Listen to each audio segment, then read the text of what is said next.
मध्य प्रदेश में निगम मंडलों में नियुक्ति की चर्चाओं के बीच सीताराम आदिवासी को सहरिया विकास प्राधिकरण का उपाध्यक्ष बना दिया गया है। उन्हें राज्य मंत्री का दर्जा दिया गया है। अब इस एक नियुक्ति को लेकर नए सिरे से बहस गर्मा गई है। क्या ऐसा विजयनगर उपचुनाव को ध्यान में रखते हुए किया गया है? क्योंकि निगम मंडल में नियुक्ति का इंतजार बहुत से नेता लगातार लंबे समय से कर रहे हैं। क्या है ये पूरा मामला, देखिए इस रिपोर्ट। निगम मंडलों में नियुक्ति की शुरुआत, विजयपुर उपचुनाव का दबाव, अभी एक नियुक्ति के क्या मायने, लाइन में लगे और भी कितने। सीएम मोहन से मुलाकात के बाद सीताराम आदिवासी को प्रदेश सरकार ने सहरिया विकास प्राधिकरण का उपाध्यक्ष नियुक्त कर राज्य मंत्री का दर्जा दे दिया। मंत्री का दर्जा मिलने के बाद उन्हें समर्थकों की ओर से बधाइयां दी जा रही हैं। तो वहीं ये चर्चा भी गर्म है कि निगम मंडलों में इस एक नियुक्ति के मायने क्या है। दरअसल श्योपुर जिले की विजयपुर विधानसभा सीट पर होने वाले उपचुनाव के लिए बीजेपी अपने रास्ते आसान करती दिख रही है। हालांकि यहां उपचुनाव की तारीख का भले ही ऐलान न हुआ हो, लेकिन बीजेपी यहां से कांग्रेस छोड़कर आए रामनिवास रावत को चुनाव लड़वाने वाली है।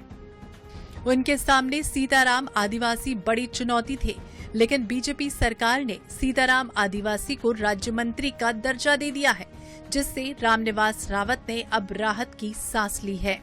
भारतीय जनता पार्टी में कार्यकर्ताओं के अनुभव और उनकी उपयोगिता को देखते हुए समय समय पर प्रशासनिक रूप से उनका सदुपयोग करने के दृष्टिकोण के साथ उनको नियुक्तियां प्रदान की जाती हैं।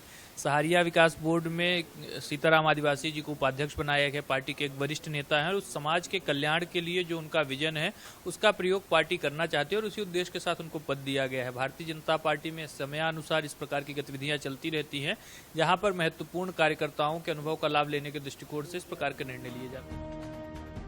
सीताराम आदिवासी न केवल पूर्व विधायक रह चुके हैं, बल्कि इलाके के आदिवासी वोट बैंक पर उनकी अच्छी पकड़ है।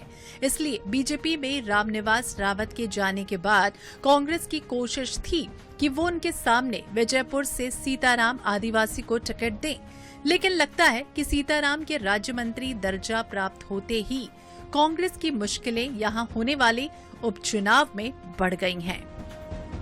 खेमे और गुटों में बांटी भारतीय जनता पार्टी का ये अंतरकला है कि अंतरकला के चलते मुख्यमंत्री जी एक पर्ची वाले, उन्हें निगम मंडलों के लिए भी पर्ची का इंतजार करना पड़ रहा है। जब जिसकी पर्ची आती है उसे उपकृत किया जा रहा है। चुनाव है तो सीताराम केसरी जी को बनाया जा रहा है। बाकी मध्य प्रदेश में जो उनकी विभागीय व्यवस्था है वो किसी से छुपी नहीं है कि वहाँ नियुक्तियाँ नहीं हुई हैं। जनता के जनहित से जुड़े कार्य हैं, लगातार वो उन पर पलीता लगा हुआ है, लगातार अवरुद्ध हो रहे हैं। लेकिन जहाँ चुनाव होना है वहीं केवल इस तरह की नियुक्ति इस बात को दर्शाती है कि खेमे और गुटों में भारतीय जनता पार्टी किस तरह हावी है। जानकारों की माने तो कांग्रेस को नए सिरे से विजयनगर सीट पर संगठन तैयार करना होगा, क्योंकि यहां लंबे समय से रामनिवास रावत ही विजयपुर के सबसे बड़े कांग्रेस लीडर थे।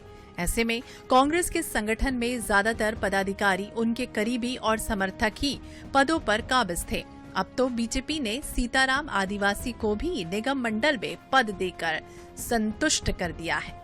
Bureau report, INH 24/7।